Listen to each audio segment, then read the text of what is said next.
Hello and very warm welcome to our special in focus on forced conversions of Hindu girls in Pakistan. I am Asra Haq, anchoring for Pakistan's first digital media platform for human rights, Voicepkdotnet. A short overview: the People's Commission for Minorities' Rights and the Center for Social Justice compiled data of 156 incidents of forced conversions which took place between 2013 and 2019, and a vast majority of the girls were minors, with numerous cases of girls as young as 12 years old. Religious groups oppose a minimum age for conversion or marriage on the basis that it is not sanctioned in Islam. However, the Hindu community insists that at the very least, girls are coerced into convert and often marry older men. In some cases, they are later abandoned by their husbands and then they cannot return to their own families either. On our panel today, we have Senator Anwarul Haq Kakar, who is the head of the Parliamentary Committee on Forced Religious Conversions and belongs to the Balochistan Awami Party, a coalition partner of the PTI government. Ms. Sulma Jahangir, a dual qualified advocate of the High Courts in Pakistan and a solicitor of the Supreme Court of England Wales. She is currently writing a book on women's civil rights and liberties in Pakistan, is also on the board of the Asma Jahangir Legal Aid Cell. And finally, we have Mr. Kapil Dev, a Sindh-based human rights activist with a particular concern for equal rights for minority communities in Pakistan and is a development sector consultant. Mr. Kakar, Ms. Jahangir, and Mr. Dev, thank you so much for joining us and welcome to our program. Thank you for having us. Thank you for having us on this very important topic. All right.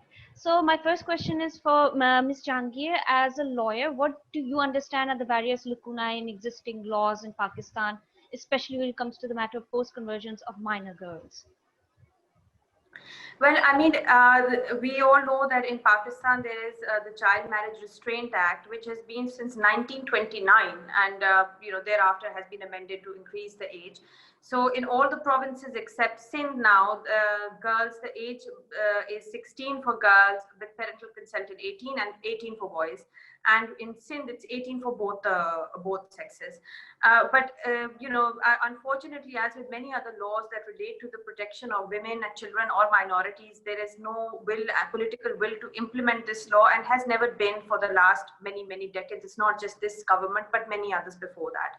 In fact, since 1929, even pre-partition, this law has not been implemented. It has been a dead letter law in effect. It's probably one of the most ineffectual law in Pakistan and in India pre-independence. So in effect, what happens is that courts have been sanctioning marriages which are have in some instances involved forced conversions. We ourselves have had a case very recently this year of a 13-year-old Christian girl who was, who eloped willingly, said she eloped willingly. But the point is that how can a 13-year-old girl make that decision to elope willingly?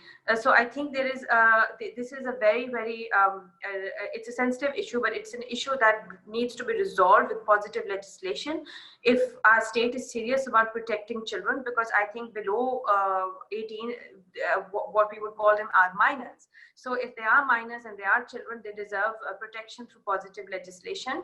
As a lawyer and as a human rights activist, I wonder that how can we justify with a straight face saying that a person below 18 cannot enter into a commercial contract, cannot be liable for this or that, but can marry and can even divorce and can produce children for a woman. I think that this kind of hypocrisy and this double standards, they have to be addressed very clearly in this time in 2020. Pakistan needs to do a little bit more to protect its vulnerable young. Okay, Mr.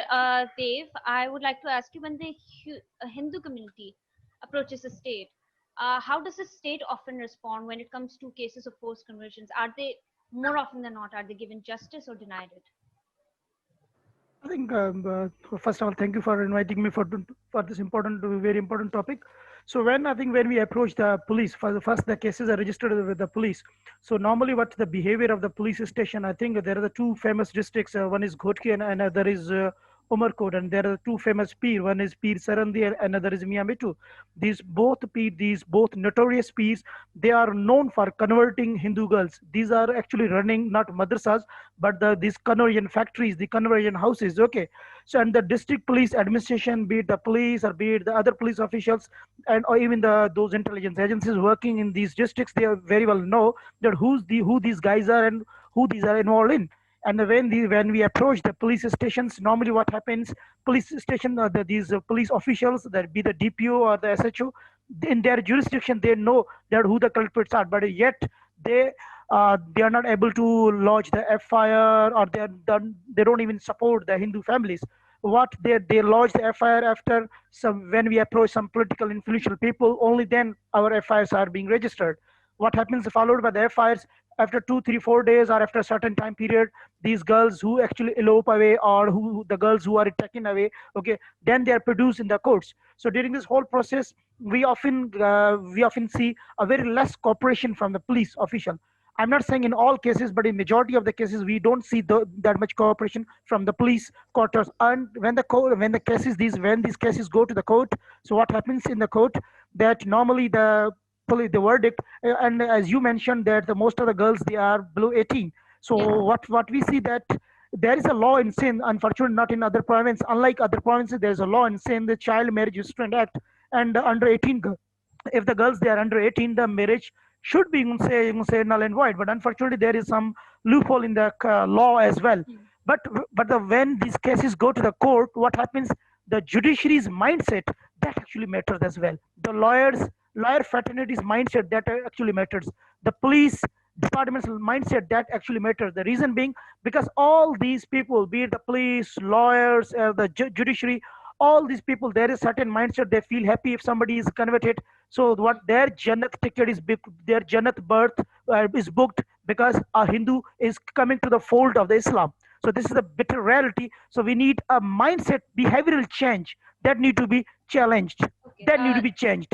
Going forward to Mr. Kakar, so it has recently come to light that the government is ready to propose a law in which the matter of forced conversions and marriage, or converted woman's father or wali must be present to give his permission or his blessings, so that the marriage can be solemnized. So how did the government come to this as the solution to the problem of forced marriages, forced conversion marriages in Pakistan? Thank you so much. Thank you so much for having me. To be honest with you, this is for last 6 months or 8 months prior to this COVID crisis that this committee, parliamentary committee, was constituted by the instruction of the Prime Minister of Pakistan. And across different political spectrum, be it in the National Assembly or Senate, we have got an all-inclusive committee over here, which represents different political colors. Whatever I heard from both honorable colleagues and friends of mine, the issue is, when we initially approached, we were also, I think so, quite skewed, and we were confused also about the real ground situation, what is going on. Yes, there are extreme positions on multiple sides, be it on ultra liberal side or be on ultra conservative side. And the narrative is mixed, and it is getting confused and blurred from the both sides. For instance, why I have reached this conclusion. First of all, we have to identify that whether the issue is underage marriages, or it is conversion, or is it forced conversion. We are not even differentiating between these three. If the issue is underage marriage, you can have a very candid and open discussion without linking it to any faith group. So it would be the universal declaration of child rights and so on and so forth. And in that paradigm and in that framework, you would be having the discourse. But if you are talking about the conversion, then even the saner element among the center of the right, from the conservative school of thought, even we engaged them, and at times we have got very positive input from them, like in the Christendom or in the Judaic tradition or in the Abrahamic faith tradition, the biblical text carries the most sacred and important position, whether you agree with the scripture or you don't, but it has its own hierarchical, spiritual hierarchical structure. So you have to appreciate and understand that. Okay, In the Islamic context, the Quranic scripture is the most supreme and it cannot be challenged. It is treated as word of God. And according to that, there is a famous verse, La ikrah fi din. There is no force in religion. You cannot force upon the idea of Islamic version of the religion on anyone else. That's how it is being interpreted by all major school of thoughts, be it Shia Islam or be it Sunni Islam or even the small minor groups. There is consensus on this.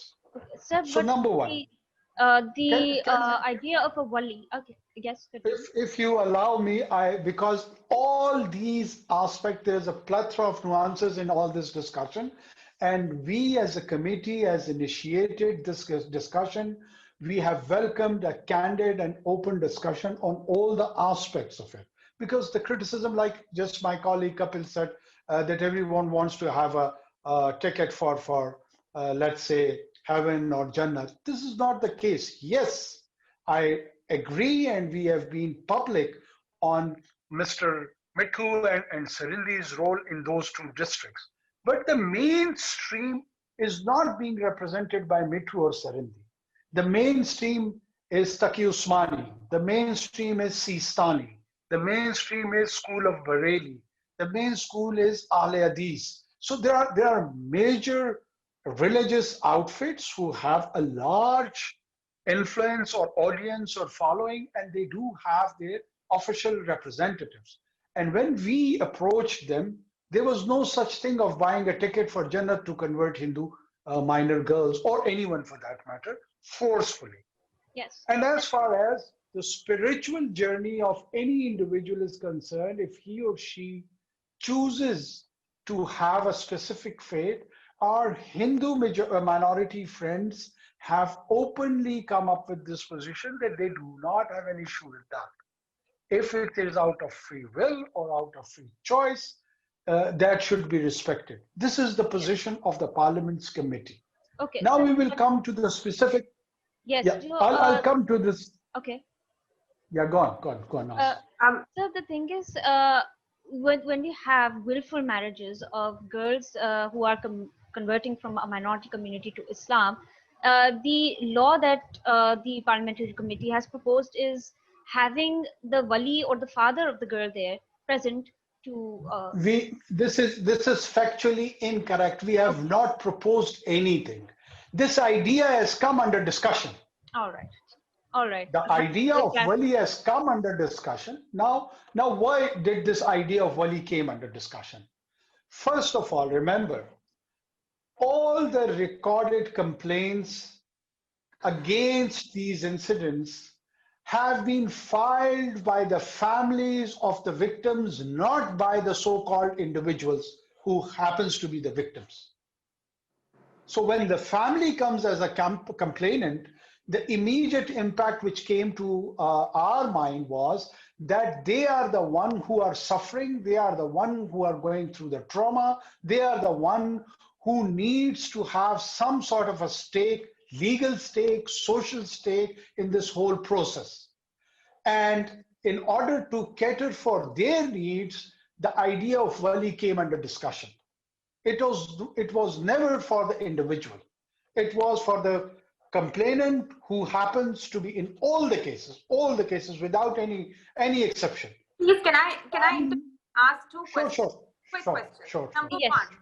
Number one, I mean, the law has been very clear that women do not require the consent of their father, brother, or whoever wali you may consider to get married, right? So this is a breach of a woman's fundamental rights, and this is going back. We are now going back even years before independence, because since independence, case law has always been that women do not require their husbands or their fathers or their brothers to sanction their marriages. And a lot of Muslim Islamic scholars have said that under our school of thought, an adult Muslim woman does not require permission.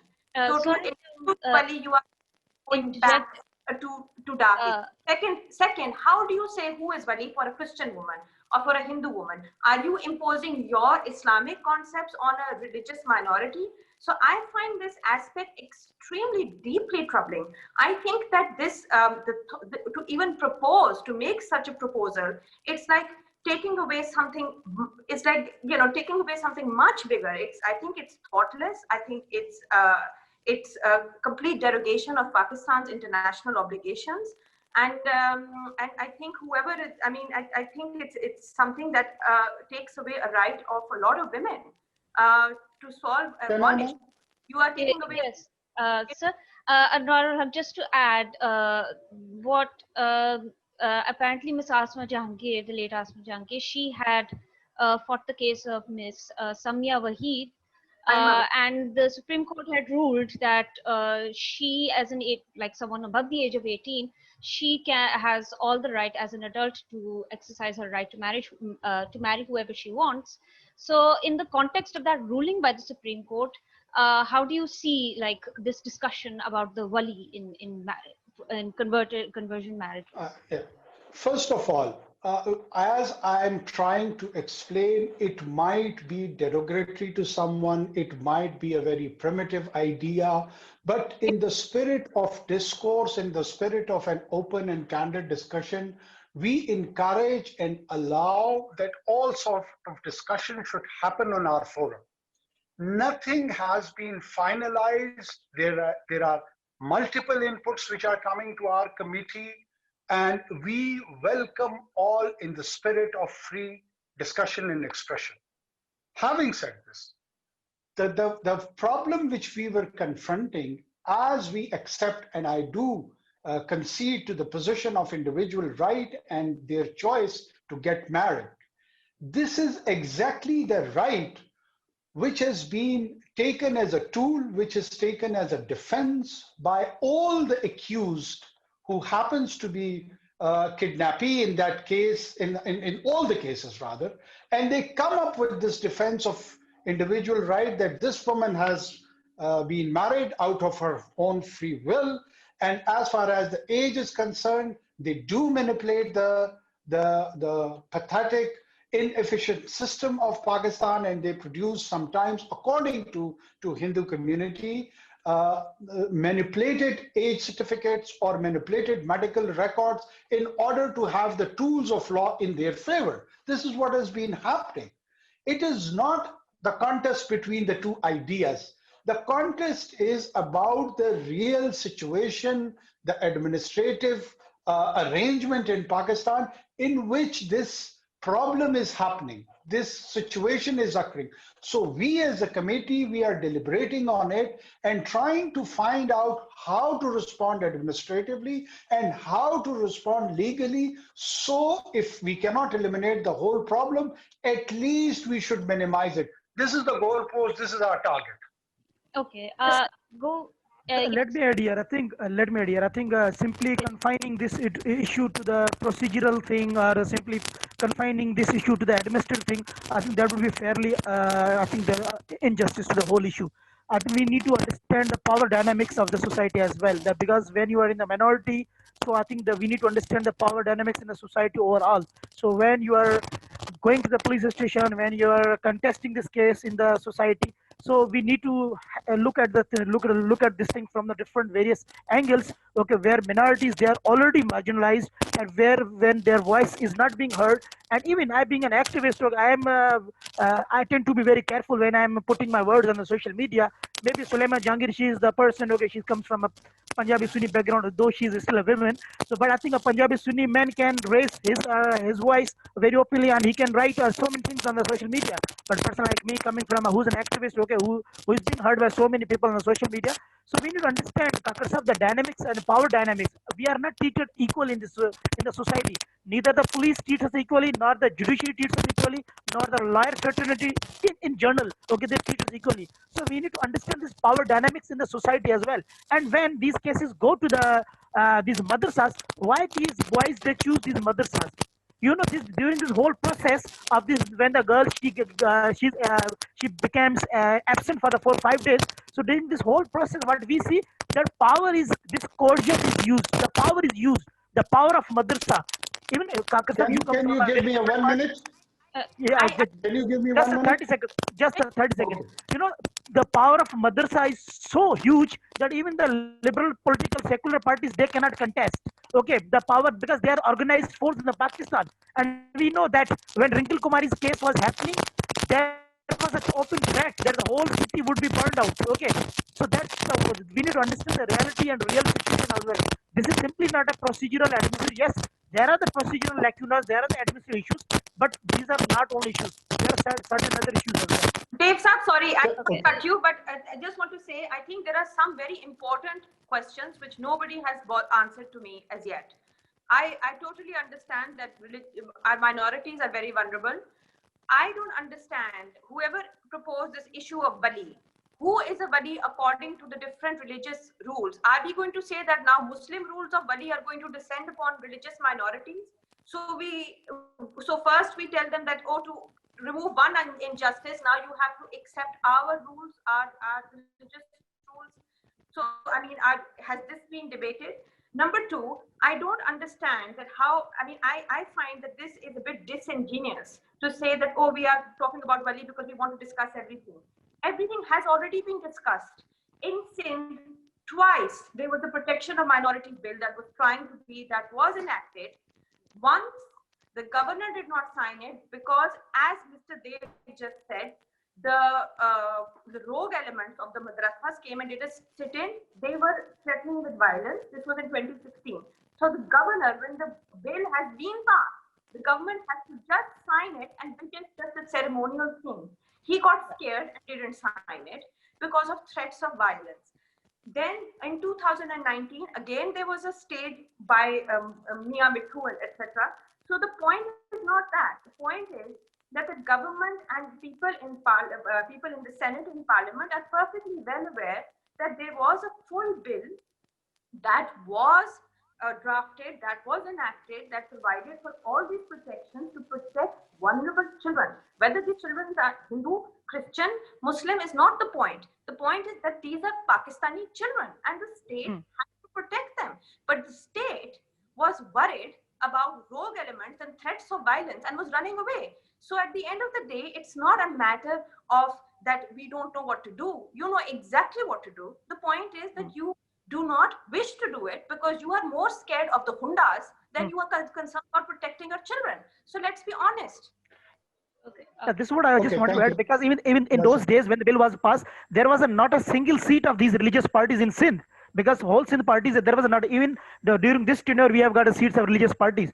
So these political parties were simply, you say, overshadowed by I know the that. two religious parties. Yeah. Yeah. I Let's know. I take know. it to Mr. Anwarul Haq. You have it, and I just want to add, sir, of course, as Ms. Sulma Sure. Jahangir has pointed out, this is only a phenomenon that is unique to minority communities in Pakistan.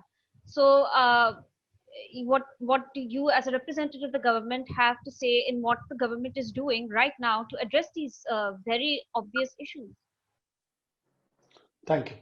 Look, first of all, I really enjoyed, I'm so proud that she's carrying the legacy and fire of her mother, and she's quite energetic to put forth her argument. But respectfully, I would probably, I am a coward, or the government is also a coward, or any can be, one can be accused of cowardice. But from short of that accusation, let's at least discuss it on this forum, that why did all these things came under discussion. First of all, let me again submit 81 members, or sorry, reported cases were told to us, were given by the Central Provincial Government, that in last 2 years they have been reported, and in all cases the family members are the complainants, and they appear to be the first victim. One, okay. I'll talk about the Wali thing because it is distracting the whole discourse from us and what we have done. Let me share with pride over here. We landed at Sakhar we had a briefing from the district administration, and when they told us to talk about the legislation, we brought it in our minutes that it is not your job to guide us on legislation. Leave it to the legislative body and leave it to the legislative members. They'll do their job, and if they fail, they'll be accountable in the court of the people. What you are required, or what we expect of you, is that why there is an administrative laxity and how to convert it into administrative agility to respond to these situations. Problem is that you will be critical of madrasas and the religious rights, but you would be silent and you would be very lenient on the provincial PPP government under post 18th amendments, whose prime responsibility is to ensure that such things do not happen. It is not for the sake of mullahs. Why don't they take a decision? Who has lost their leader to the Terror Act? I mean, as far as I'm concerned, I've been vocal against TTP, BLA, Ehrar, Jamaat Dawa, anyone as a spokesman for the Balochistan government, taking the risk of my own life. It is not just I'm trying to explain my personal courage over here, but if I'm being accused, I will reserve the right to explain that these are the extreme position which I've taken. So Mia Mithu and Sarandi is far less a threat than Hakimullah Masood and Ubaidullah Masood. So I'm not frightened. We have named them, we have shamed them, and what we have suggested over there, that whatever environment is being shaped up, that a girl steps out of her house and she wants to marry, whether she's 17 years old and 18 years old, that would be determined later. But why does she feel that she will be secure with Mr. Mithu or Mr. Sarandi? I pointed it out along with my committee that why, Mr. Deputy Commissioner, she doesn't come to you, or why, Mr. DPO, she doesn't come to you, that I am an adult person, a woman, and I want to marry out of my own free will, and I want to convert my religion also for that purpose. I need security, I need protection. I am here with the state of Pakistan. Why don't you provide that to me? They were speechless. They had no answer. The problem is the whole administrative structure, which is in the hands of PPP for last so many years. It is not about introducing new laws. By the way, Dr. Sikandar Mohindro is also part of our committee, who drafted that law as a law minister in the Sindh in last tenure. And all of them, they admit that even that draft and that piece of legislation was inefficient.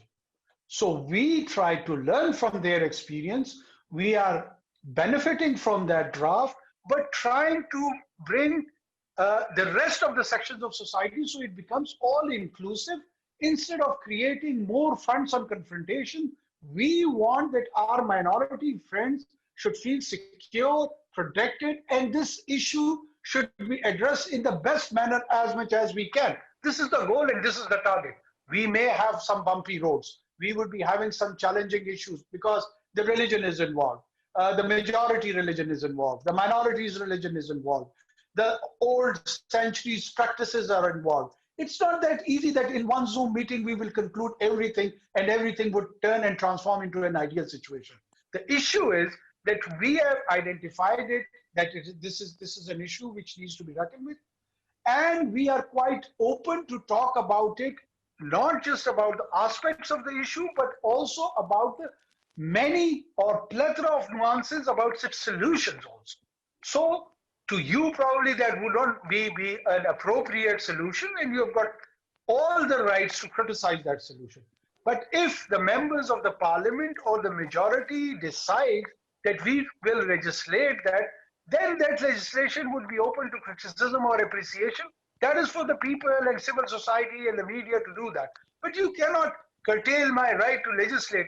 If we as a majority feel that Wali is a very good concept to address this, we will do it. But if you are not convinced and we feel that this is rather adding it to the problem, or rather it creating new problems, we will change our mind. That's why we are having open discussions. Yes. It is very thoughtless, very disappointing that people who are our legislators wish to take us back to the dark ages.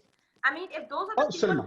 setting us Salma, apart, I I'm, mean, I'm, I feel terribly embarrassed. And also, I'm uh, sorry, I agree with you that you have the right to legislate, obviously, but we as stakeholders and people who are fighting these cases every day, we have a right to comment and criticize. sure, sure, sure. We had a I case of respect that. a 13-year-old girl, Christian girl, who had eloped with her boyfriend and or a male friend, and the judge said that her marriage is fine and she should go back. Now, if I was her parent of a 13-year-old girl, I would be extremely worried. And I think if that judge's daughter had eloped at the age of 13, I don't think he would have been very happy too. So I think that the point is not just of consent. I think the point is of an age of consent. I mean, you cannot have children divorcing and getting married and eloping at the age of 13. I mean, this is against all conventional norms. And Probably I missed my point. Probably I missed my point. Age is one factor which we discussed in all aspects. We do not say that underage marriages should be allowed. What we are saying over here is that the system is being manipulated and the mechanism which certifies the age of an individual is being manipulated by all the groups. They try to justify their position, be it accused or the other party. What they do in the courts, they produce some sort of medical certificates or medical x-rays and so on and so forth, which we learned during our fact finding in the Sindh, or the certificates produced either by some unknown schools or whatever. They try to establish that that one person or that individual is either 18 or plus. Or in fact, this is the problem, that the accused family, they tell them that she is underage. And this is the challenge, how to resolve that. What should be the mechanism which is acceptable, be it the NADRA certificate or something else? These are the things which we have recognized, and we are trying to address that. No one is denying that. If I've got a daughter of 13 years or 12 years, would I like that she could go with her boyfriend and she gets a marriage contract and she comes back home and tells me that I don't know, I've just got married with this person? Of course I would not like it. And here it is not being a Hindu or a Muslim or any human being. It is the human psyche. We possess our offsprings, not possess in the physical sense as we possess, but there is an emotional possessiveness also. Nobody likes that. Even the subhuman or the whatever you call it, they also have a sense or relationship with their children. We are not denying these things. That's why we are saying we are not taking you to the primitive society. But Wali's concept, I mean, the concept of God is also very primitive. Then let's have divorce the concept of God from this society. We are not trying to confront or create new fronts. We are trying to take those tools, and if they are helpful, we will apply it. And if they are not helpful, we will not apply it. During this discourse, to have some sort of the sake of the families, the idea of the wali came, and as it now has become into the public domain, I feel it is becoming very controversial.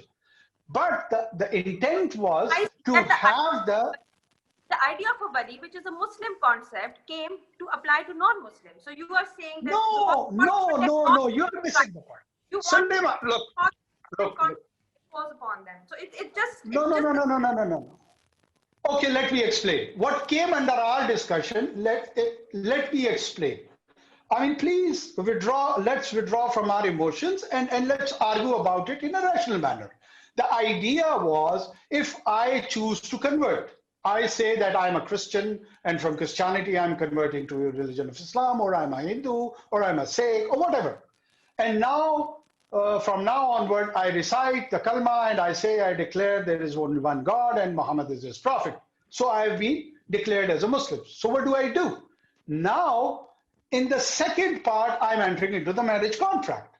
So now I am a Muslim, so the wali's concept is not applying on a Hindu. Now it is applying on a new identity, which in this case has become a Muslim identity. So we are not applying it on the Hindu. And if they claim that we have declared and we have converted, now we are contracting into a marriage, We are saying that they should come up with their families, and those families should be part in the marriage ceremony. Why are they divorcing from it? Why are they out of it? Okay. In order to discourage. Sorry to cut you off, sir, but we have the last 2 minutes, so I think we should give the floor to Mr. Kapil Dev as a member Sure. of the minority community, where his people are like oppressed under these like. No, it's not his people. They are our people. Yeah. So I completely protest on this. Right. Hindus are my Pakistanis. They belong to this nation state.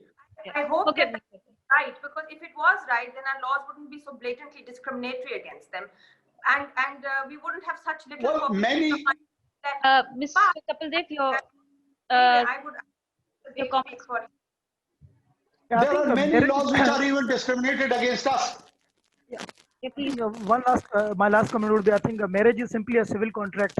So why don't we introduce the special marriage act, the one which is in other countries as well, where Muslims and Hindus can have interfaith marriages and where they can exercise their own religion. And first of all, I think there should be complete respect for girls' choice.